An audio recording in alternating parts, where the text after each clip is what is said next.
The banquet hall of Ashmont House had been built to humble the people who entered it. That was the plain truth of it, though no one ever said so aloud. The ceiling soared in gilded panels above the assembled company of 200, the candlelight catching the plasterwork cherubs and the framed ancestors, and the 3 enormous chandeliers that Lord Ashmont's grandfather had ordered from a glassmaker in Venice at a cost that had taken a decade to recoup. The table below ran the length of a cricket pitch, set in silver and white linen, every place marked with crystal that caught and scattered the light in small prismatic bursts across the tablecloth. At the table's head sat Sir Edmund Vane, Baronet, in his newest black coat, a man who understood that rooms built to humble were rooms built to serve him. At the far end of that table, in a chair that had been placed with precision between the wife of a second-rate solicitor and a deaf dowager from Nottingham, sat Catherine Vane. Her gown was cream silk, cut in the Empire fashion she had worn for 3 seasons now, because Edmund had not authorized the new one. Her hair was dressed in a smooth knot at the nape of her neck, no curl permitted to stray, no ornament beyond a single strand of pearls that had been her mother's. She was 24 years old, and she had been married to him for 2 of them. Those 2 years had produced in Catherine a skill she had not expected to develop and would not have chosen: the skill of becoming invisible while present. She had learned it the way one learns any skill practiced daily under conditions of necessity, which is to say, without pleasure and without ceremony, and with a precision that eventually becomes instinct. She knew the exact angle of chin required to convey attentive interest without inviting direct address. She knew the precise weight of a smile that acknowledged a remark without endorsing it. She knew when to refill her own water glass, and when to leave it untouched, and what each choice communicated to the particular audience of a particular room. She had not wanted to know these things. She knew them now, and they were hers. And she carried them the way she carried the pearl strand, quietly. And because there was no one else to carry them for her. The table was speaking among itself when Lord Ashmont rose to welcome his guests. Catherine kept her eyes on the candelabra at the center of the table, and heard, rather than saw, Edmund turn toward her with the expression she had learned to name before she looked, the one that preceded a correction. He had worn it at the Fellows' Assembly when she had laughed too loudly at a remark she had not understood was a slander. He had worn it at the Harcastle dinner when she had addressed an earl's younger son as Mr. rather than Lord. He had worn it here, in this same room, at a lesser gathering last November, when she had committed the unpardonable error of expressing an opinion about the French campaigns that a general had found interesting rather than unseemly. "You are holding your fork incorrectly," he said. She looked down. She was not. "Edmund, the tines face inward when one is not eating. You are calling attention to yourself. I am sitting quite still. Your stillness is itself conspicuous," he said, and returned his attention to Lord Ashmont's remarks. The woman on Catherine's left had heard. She did not look. Catherine felt the quality of her not looking, the careful performance of having heard nothing, and understood that this small cruelty had an audience, as all of Edmund's small cruelties did. He chose his moments like a man who had studied the acoustics of rooms. He never raised his voice. He never reached for melodrama or the gross, obvious instrument of public contempt. He operated instead in the register of the small correction, the murmured rebuke, the precisely landed aside that found its mark and made the witnesses complicit by requiring them to pretend they had not heard. It was a very particular kind of skill, Catherine had decided, and she credited it in him the way one might credit a locksmith who had spent his whole career learning to open locks that did not belong to him. She smoothed her gown against her lap and breathed, as she had learned to breathe in such moments, through the nose and slowly and without any visible expression of effort. Lord Ashmont finished his welcome, and the table resumed its conversation.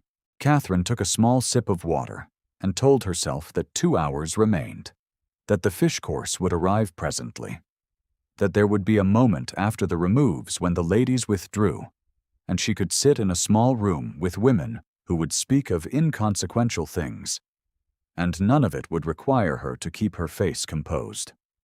What she did not know, seated at that far end of the glittering table, was that seated at its head, immediately to Lord Ashmont's right, was a woman who had arrived in England from her winter residence at Windsor not 3 days prior, who had been persuaded to attend this particular banquet by a note from Lady Ashmont citing the presence of a soprano engaged for the evening, and who was watching the length of the table with the particular quality of attention that had made her the most consequential social instrument in the kingdom for the better part of 3 decades. Her Majesty had not yet been introduced to her. She would be, before the evening ended. The fish course arrived, and with it a general lightening of the table's atmosphere. Edmund was engaged by his neighbor, a colonel whose regiment had served in Portugal, and Catherine allowed herself the brief luxury of listening rather than performing. The colonel was speaking about supply lines. Edmund was speaking about Edmund. This was, Catherine had observed, the fundamental rhythm of conversation in Edmund's vicinity, where some other person introduced a subject, and Edmund located himself at its center, and the original subject was thereafter addressed primarily as a vehicle for Edmund's navigation through it. She had spent 2 years watching him do this, and had arrived at a conclusion she kept carefully interior, that he was a man who believed, with the unquestioning conviction of someone who had never been seriously contradicted, that his presence in a conversation was itself the conversation's most important event.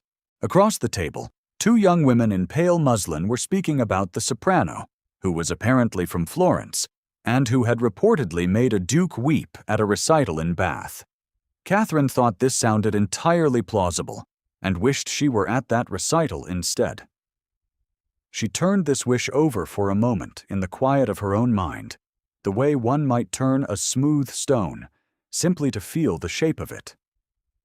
If you have ever sat in a room full of people who have decided, without consultation, that you are not worth addressing directly, you will understand the particular skill Catherine had developed over 2 years of marriage, the skill of being alert without appearing alert. She observed everything. She filed what she observed. She had known, for instance, before the first remove had been cleared, that the woman seated beside Edmund's closest friend, Sir Harfield Bourne, was not his wife, but his cousin, and that Sir Harfield was very carefully not looking at her, and that this was not the first such dinner at which this particular arrangement had been made. She had known, from the angle of Lord Ashmont's body during the toast, that there was a dispute about the East Wing renovation, and that Lady Ashmont had won it.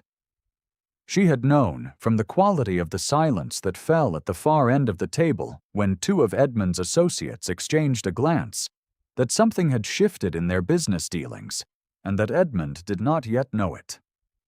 She had learned to know a great many things she was not supposed to know, because the world had decided she was simply a pretty arrangement at the end of a table, and pretty arrangements did not need to be guarded against.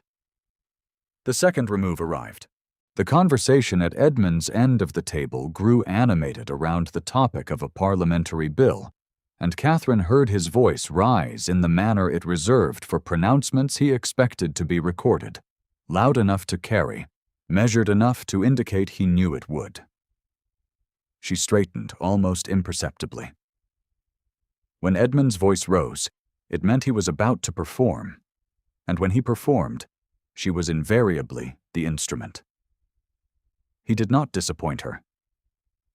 "My wife," he said, addressing the colonel and 3 others who had turned toward him, his voice at precisely that carrying pitch, "is possessed of a great many opinions about parliamentary matters. which she formed during her father's tenure as a country solicitor, and which she has not yet had occasion to revise in light of an actual education. The pause he left after this was calibrated to the quarter second, long enough to allow the remark to register, short enough to suggest he had not paused deliberately. There was a particular sound a table made when a remark had landed to the satisfaction of the man who made it. Not laughter exactly, but something that approved the shape of the thing, that gave it the social validity of collective reception. The colonel produced this sound. Two of the others followed. The woman in pale muslin pretended to cough. Edmund's expression settled into its satisfaction, which was subtle and therefore worse than if it had been obvious. "A country solicitor's daughter," said Lady Harcastle, who sat 3 places from Edmund, with the mild, confirming tone of someone filing information correctly. She was not being unkind. She was simply noting the category, which was worse than unkindness because it was so thoroughly without malice and required so little effort, and landed with the same weight regardless. That was the word for it. Country solicitor's daughter. To the assembled company, to this room, to this table that had been built to humble the people who sat at it. She was a country solicitor's daughter, a woman who had come up rather too quickly on the strength of a face rather than a fortune, and who had not yet learned the appropriate dimensions of her own position. The assessment was polite. It was complete. It left no room for revision. Catherine did not move. Her hands were in her lap. Her fork was positioned exactly as Edmund had specified, which was not actually the correct way either. But that was no longer the point. She was thinking, in the private country of her own skull, about her father. Thomas Hartwood had been the best solicitor in 3 counties and the best man she had ever known. And he had believed, with the same unquestioning conviction that Edmund reserved for his own centrality, that his daughter's mind was worth the same cultivation as any man's. He had taught her Latin at the kitchen table. He had given her access to every book he owned and pressed her to argue with what she read, rather than simply absorb it. He had listened with genuine attention when she spoke about what she had read, and he had corrected her reasoning without correcting her right to have it. And this had seemed to her, throughout her childhood, simply the natural condition of being a person in the world. She had been married to Edmund for 2 years before she understood how specific her father had been. She did not look down the table to where the guest of honor sat. She did not do this because she was experienced, after 2 years, in the particular calculus of restraint, knowing that any visible reaction was fuel, and that Edmund had 27 more years of practice than she did in extracting fuel from visible reactions. She looked at the candelabra. She looked at the white linen. She breathed. If she had looked, she might have seen that the woman at the head of the table had also not laughed. The soup was removed. The conversation moved to the soprano, to the summer season, to the renovation of Almack's, to a recent publication that had caused a small scandal among a set of literary gentlemen. Edmund spoke at intervals with the authority of a man who believed his opinions were the natural terminus of any discussion that involved him. He was not, Catherine understood, a fool. He was rather precisely what he had always been told he was, which is a different thing from being wise, and the distinction between the two had never, in his experience, been made available to him. She did not feel sorry for him. She had felt sorry for him once, in the early months, and had spent the subsequent 19 months revising that position. Catherine spoke when spoken to. She was not spoken to very often. What she was, quietly, without advertisement or strategy, was observant. She observed the footman who had been on his feet since 6 in the morning and who had begun, 2 hours in, to hold himself with the careful uprightness of exhaustion rather than training.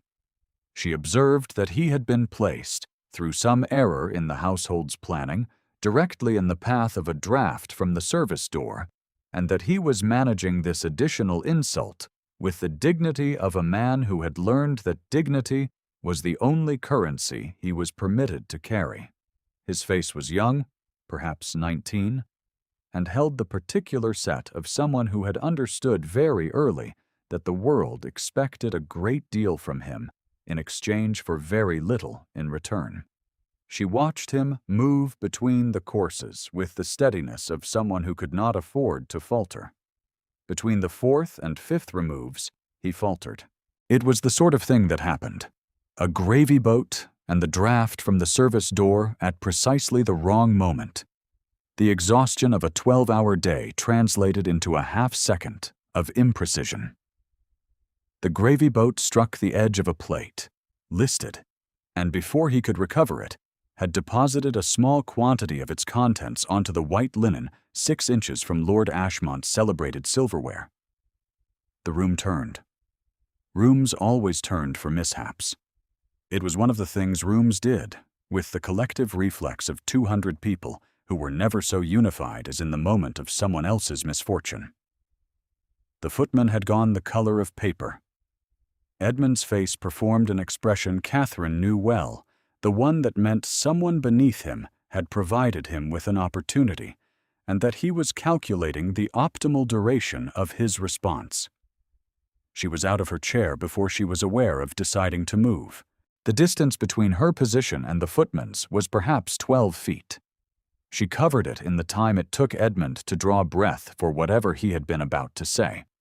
She had a clean table napkin from her own setting.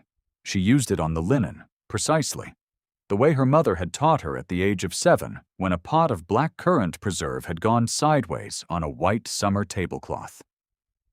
Press, do not spread. Absorb from the outside in. Work quickly and without drama. She spoke very quietly to the footman. "You are quite all right," she said. "Go and breathe for a moment. I have it." He looked at her as though she were an unlikely species of bird. She understood this. Ladies at banquets in Ashmont House did not generally say such things to footmen. She smiled at him and meant it entirely. "Go on," she said. He went. The room was watching her. She was aware of this with the same peripheral alertness she applied to everything, and she did not give the room the satisfaction of looking back at it. She finished with the napkin. She set it down. She smoothed the linen. She returned to her seat, settled her gown, and picked up her water glass as though 200 people were not currently recalculating something about her. Edmund's face had performed several expressions in rapid succession, and had arrived at the one she liked least, the still white one, which meant she had done something he would address later, in private, in the register he reserved for moments when the performance of correction could be conducted without witnesses. "Quite the enthusiastic household staff," said Sir Harfield Bourne from somewhere down the table, in a tone that was imprecise enough to apply to either the footman or Catherine. This was his particular gift, the remark that required its recipient to choose which interpretation to take offense at, because choosing revealed more about the recipient than the remark had. The woman beside Sir Harfield adjusted her spoon and looked elsewhere. Catherine did not look up from her water glass. Across the length of that table, however, the woman to Lord Ashmont's right had set down her own glass and was watching her with an expression that had not appeared on her face all evening. Something that was not quite surprise and not quite approval. But that was the particular composition of a person who has been paying a certain quality of attention all night and has just seen what they were watching for. The soprano sang after dinner in the long music room, and she was precisely as promised, with the kind of voice that made the room go quiet, not because of politeness, but because of genuine arrest, a quality of total suspension, 200 people holding their breath at the same moment without coordinating it, simply because the sound in the room had become more real than any of them had been prepared for. Catherine stood near the back because her usual strategy in these situations was to occupy the perimeter, and because from the perimeter she could watch the room rather than be part of it. The soprano climbed to a note that had no business existing in human lungs and landed it there and held it, and Catherine felt something loosen in her chest that she had not known was clenched. Then the ladies withdrew, and the men remained with the port. And the room divided on its customary lines, all smaller voices and better manners, and Catherine found a chair in a quiet corner of the blue sitting room near a window that looked out on the dark garden, and she felt the specific relief of a woman who has been performing something for 3 hours and has been briefly released from the stage. She was, of course, still being watched. She had merely stopped noticing. "Lady Ashmont tells me," said a voice beside her, "that you have been Sir Edmund's wife these 2 years. Catherine turned. The woman who had settled into the adjacent chair was perhaps 60, with the posture of someone who had never in her life needed to remind herself to stand straight. Her gown was deep blue silk. Her jewels were not numerous, but they were exact, each piece chosen rather than accumulated. Her face was composed in the manner of a person who had long since stopped performing anything and was simply present, which was, Catherine understood in the first 2 seconds, an extremely specific kind of power. "Yes, Your Majesty," Catherine said, and rose and made her curtsy. "Sit down, my dear. I have been sitting in stiff company for 3 hours, and I should like to speak to someone who has been doing something useful." Catherine sat. "What you did for that young man," the Queen said, "was quietly done. It required very little. That is not the same as saying it required nothing of you. There were 200 people watching, and I observed you observed that, and you did it anyway." She looked at Catherine with the assessment Catherine had felt all evening from across the room without being able to locate its source. "You were educated." "Yes, Your Majesty. My father was a solicitor, and he believed girls had as much use for Latin as boys, which was unfashionable, but not unkind. Was he a good man? He was the best man I have ever known." The Queen considered this without sentimentalizing it. Then she said, "And your husband?" The particular silence that Catherine employed now was one she had developed for exactly this species of question. The silence that was not evasion, but honest accounting, that communicated what could not be stated directly without either perjury or impropriety, that said what it needed to say without requiring either party to pretend the silence contained nothing. "Yes," said the Queen, studying her. "Quite." They spoke for 40 minutes. What struck Catherine most in the first 5 of them was that the Queen did not ask questions designed to elicit particular answers. She asked questions that were genuinely curious, which turned out to be a rarer quality than Catherine had expected in any person, and a considerably rarer one in someone who had spent 6 decades being answered. They spoke about the soprano a little, and about France rather more, because there was a particular trade agreement in circulation that the Queen had found badly drafted and wished to understand better. And Catherine had read about it in her father's old periodicals, and had thoughts that turned out to be both informed and useful. They spoke about the Hospital Commission, which had been proposed in Parliament, and which was stalled in committee due to what the Queen described, with quiet precision, as a failure of imagination on the part of men who had never visited a hospital in their lives. Catherine spoke carefully and honestly, and did not perform anything. It had become clear to her in the first 5 minutes that this was not a woman in whose presence performance would be either appreciated or undetected. "You have a very precise way of thinking," the Queen said at one point. "My father trained me to distinguish between what a document says and what it means," Catherine said. "He told me they were not always the same thing." They are almost never the same thing, the Queen said. The men who draft them rely on people assuming otherwise. She said this without particular rancor, in the tone of someone who has observed a pattern long enough to have stopped being irritated by it and arrived at something cooler and more useful than irritation. Catherine found this profoundly reassuring without being able to say exactly why. Perhaps it was simply the recognition of a method she herself had been employing in a much smaller theater for 2 years. What Catherine did not say, across those 40 minutes, was anything about Edmund. She did not need to. She had not whispered a word about her husband's conduct, or his cruelties, or the particular architecture of small humiliations he had built around her across 2 years of marriage.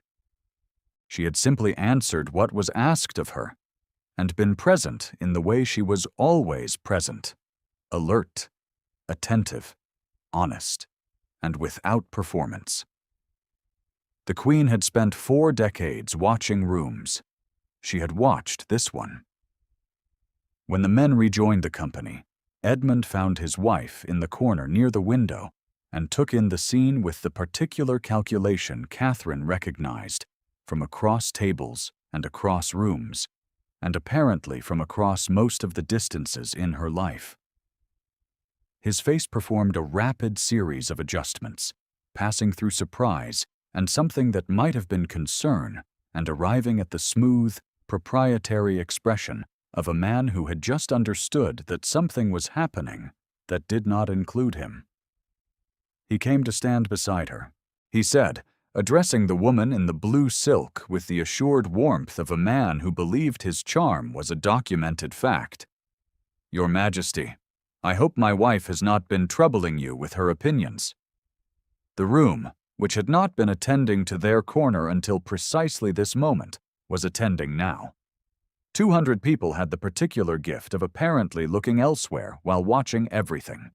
The Queen looked at him for a long and specific second. "She has," she said, "been illuminating me considerably." She turned back to Catherine. "My secretary will call on you Friday next, Lady Vane. We were discussing the hospital commission, and I should like your thoughts set down. There are 2 gentlemen of Parliament who require the benefit of a mind that can read what a document actually says."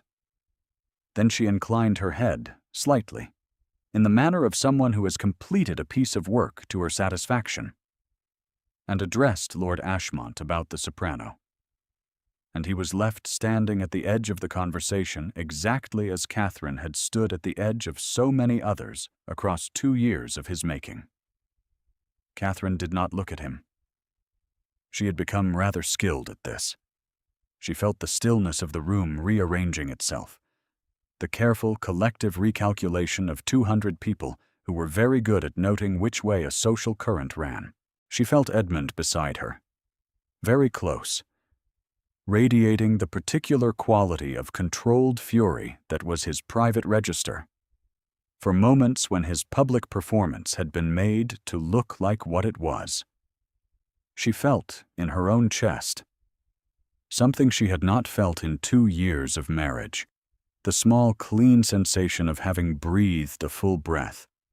If you wonder what it is to be a woman who has spent 2 years being made smaller, and who feels, in a single exchange in a blue sitting room, the precise dimensions of her own actual size, you will understand why Catherine Vane did not permit herself to smile. Not yet. The room was still watching, and she had learned too much about fuel. She permitted it later, in the carriage, after Edmund had delivered the opening of what she understood would be a considerable accounting. "You had no business," he said, his voice at the private register, low and precise, engaging Her Majesty in a private conversation for 40 minutes. "You had no business inserting yourself into a question of domestic management. You had no business making a scene over a footman in front of 200 guests. You have embarrassed me in my own sphere of association, and you will not do so again." "I had every business," Catherine said. The words arrived in her own voice with a quality she had not known she possessed until they were already in the air. Level, unhurried, without apology or performance, or the particular deference that had characterized her end of every conversation with Edmund across 2 years of their marriage. She heard them as he heard them. They were different from anything she had said to him before. Edmund stopped. She could feel him calculating. He was, she had always known, a man who processed unexpected events as logistical problems rather than as genuine encounters with a reality he had not anticipated. And she waited, quite calmly, while he processed this one. "You will not take that tone with me." "I believe," Catherine said, "that I already have." The carriage continued through the dark streets. Edmund said several more things. Catherine listened to them with the same peripheral alertness she applied to everything and did not engage with any of them directly. She was thinking, instead, about Friday next, and the secretary, and the hospital commission, and the question the Queen had posed about what made a man a good steward of other people's well-being, as opposed to merely a competent administrator of his own.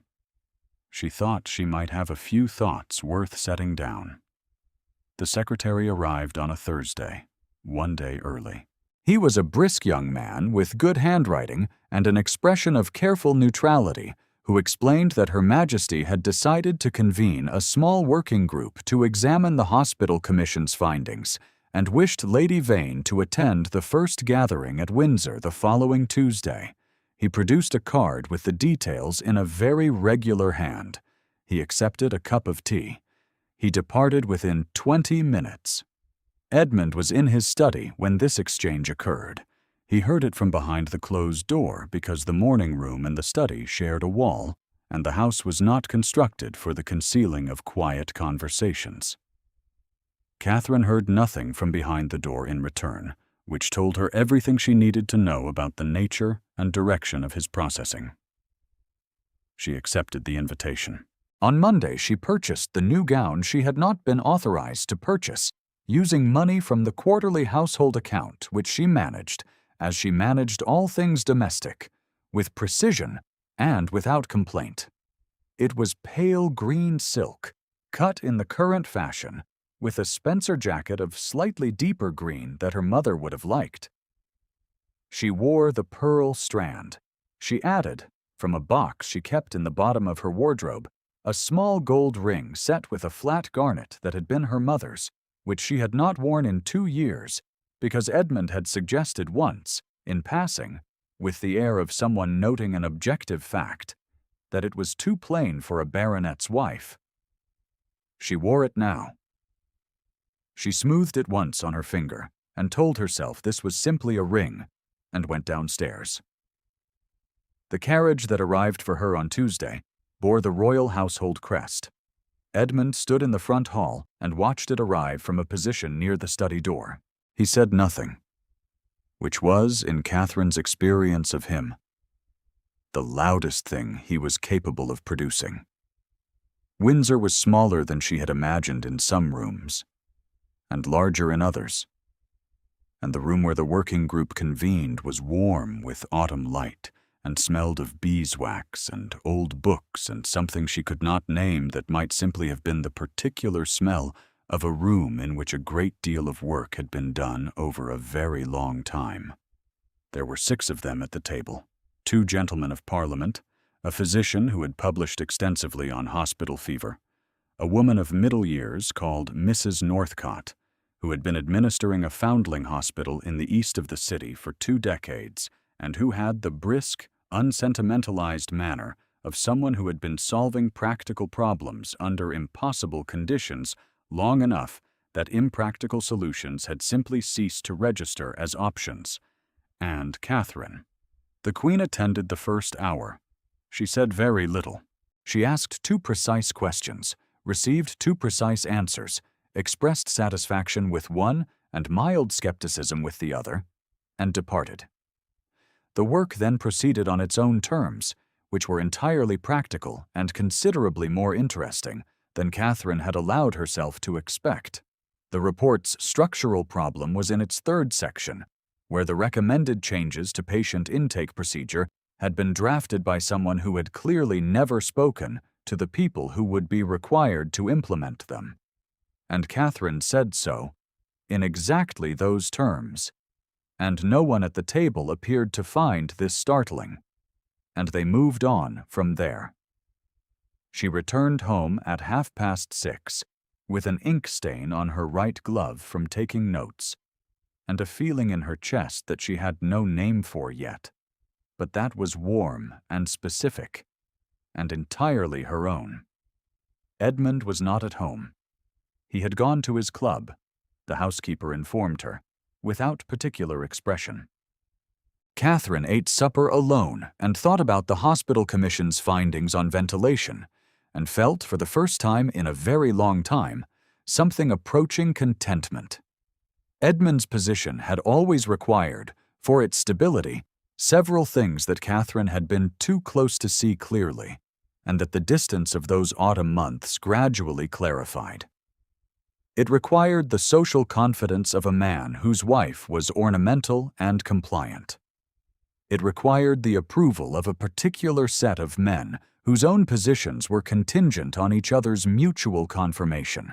And it required, in a manner she had not previously measured, the benign indifference of people in positions of actual authority, who had no particular reason to look closely at him because there had never been any reason to look. That had changed on the night of Lord Ashmont's banquet. Not because Catherine had set out to change it. She had not whispered anything strategic in the Queen's ear. She had simply answered honestly when spoken to, and had not performed anything she did not believe. And it had turned out that Her Majesty was precisely the kind of person who noticed the difference between honesty and performance, and did not confuse them.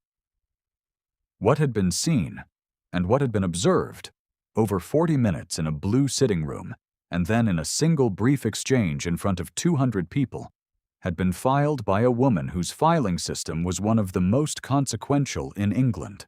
The precise shape of what followed was not visible to Catherine from inside it. She heard, through Lady Ashmont, through her own attendance at commission gatherings, through the changed quality of invitations that began arriving at the house, that his name had stopped appearing on certain lists, that a particular seat on a committee he had held for 8 years had been quietly given to someone else at the winter reshuffle, that his club, where he had held a standing table for a decade, had experienced a shift in the arrangement of its social tiers that no one could quite point to specifically, but that was nonetheless entirely clear to the people who navigated those tiers daily. That 2 of his principal business associates had begun keeping a different kind of distance, the kind measured not in miles, but in the quality of their availability when he called. She heard all of this with the peripheral alertness she had developed over 2 years of marriage, and filed it exactly as she had always filed things, precisely, without sentiment, and without triumph. He was not a destroyed man. She had no interest in a destroyed man. He was a corrected one, which was the only outcome the world of this particular time and place permitted with any regularity, not punishment, not ruin, but the natural consequence of accurate perception finally being brought to bear on a version of events that had been allowed to stand unchallenged for too long. The correction had come, as the best corrections invariably do. Not through anyone's deliberate design, but simply through the presence of a woman in a room who was honest when she spoke, and the presence of another woman at the other end of that room who had been paying attention. The commission met twice more through October and into November. In November, the working group submitted its preliminary recommendations, received by the relevant parliamentary committee with the kind of qualified acceptance that meant they would be argued about at length before becoming anything, but the argument would at least be conducted on the correct terms. Catherine's contributions to the section on patient welfare had been noted by the physician in the covering letter. He had insisted on this over her objections. She had said it was unnecessary. He had said, with the blunt efficiency of a man who had spent 30 years in hospitals and was past the age of performing modesty, he did not feel, that it was accurate and therefore necessary, and the distinction mattered. She had stopped arguing because he was correct. The Commission's first full report was published in the spring, bound in blue boards with the parliamentary seal on the cover and the names of the working group listed on the inside page. Catherine's name appeared in the acknowledgments as a contributor to the section on patient welfare practices. She held the bound copy in her hands for a long moment in the morning room, with the April light coming through the window, and thought about her father, who had trained her to read what a document actually said rather than what it was assumed to say, and who had believed this was worth as much in his daughter as in any student he had ever trained. She thought about what it meant that his name was nowhere in the report, and that this was simply the condition of being a woman in this world, and that knowing this clearly was not the same as accepting it, and that she would continue to refuse the acceptance while working within the condition, because that was what her father had also taught her to do with conditions that could not yet be changed. Edmund's name did not appear anywhere in the report. He had never had any part in it. The question of the marriage, of its continuation and its legal architecture, was one that unfolded slowly and through channels she did not fully control. She had no delusions about the available mechanisms. The law was what it was, and the distance that had opened over those months between a man who required the world to confirm his version of things and the world that had quietly declined to do so was a distance that could not be closed again, simply by the exercise of his will. He could correct her fork and note her origins, and describe her as a country solicitor's daughter in front of 200 people. And none of it would return the room to what it had been before the Queen had turned to address her directly and asked for her thoughts to be set down. In the spring, 2 years after the banquet, she moved to a small house on a quiet street near the Foundling Hospital where Mrs. Northcott had invited her to assist with the development of a new record-keeping system. The house had a good morning room and a small garden and a desk near the window where the light was steady until late afternoon. She had specified this last condition when she found it, because she had learned enough about herself across 4 years of paying careful attention to know that steady light in the afternoon was a non-negotiable requirement of her continued equanimity. She kept the pearl strand. She kept the ring. The housekeeper who came with the house was a woman of 50 called Mrs. Teal, who was competent and unimpressed and possessed of an opinion about the drainage situation in the back garden that Catherine found entirely sound and immediately adopted. The first morning she was there, Mrs. Teal made tea without being asked, and set it on the desk without ceremony, and departed without comment. And Catherine sat down to the record system with the tea cooling beside her, and did not notice it had gone cold for more than an hour. And this was the best beginning to a morning she could remember in some considerable time. That evening, she walked in the garden in the April dusk. It was small and a little overgrown, and had 3 rose bushes coming into bud along the south-facing wall. And she stood in the cooling evening and felt the specific quiet of a house that was hers. Not his. Not theirs. Not a house in which her presence was permitted subject to conditions she had not been consulted about. Hers, the desk and the light and the garden and the sound of Mrs. Teal below, making something that smelled of onion and bay, the small particular geography of rooms she had chosen. She thought of her father, who had believed girls had as much use for Latin as boys, which was unfashionable, but not unkind, and who had died 3 years ago without seeing her settled in any arrangement she had not been required to endure, and whom she missed with the plain, undecorated grief of someone who has lost the person who knew them first and best. She thought of the footman, and hoped he had a position now that did not require him to stand in drafts for 12 hours on someone else's behalf. She thought, briefly and without rancor, of Edmund, and what it must be to be a man who had spent his whole life in rooms built to serve him, and who had not noticed that the rooms were what the service was for, not the man. She did not pity him. She had enough experience of his particular variety of person to know that pity, like fuel, was something he would find a use for. She simply noted him, the way one might note a weather system that had passed, a condition she had endured and learned from and moved beyond. Then she went inside, lit the lamp on her desk, and returned to the record system, which had a structural problem in its third section that she had nearly solved, and intended to finish this evening before she slept. The ring on her hand caught the lamplight as she wrote. It was plain, exactly as Edmund had once noted. It was her mother's, exactly as she knew. It had sat in the bottom of her wardrobe for 2 years, because she had believed, for 2 years, that a baronet's wife must be a different kind of woman than the one her mother had raised. She had discovered, gradually and then all at once, that this was not true. If you found yourself moved by Catherine's quiet form of courage, leave a thought in the comments when you are ready. She would not have asked. She was, after all, worth the asking. The lamp burned steadily in its place on the desk. Outside the window, the 3 rose bushes along the south-facing wall were doing what they had been doing all along, in the dark and without audience, preparing, root by root and bud by careful bud, in their own particular time, to open. She let them.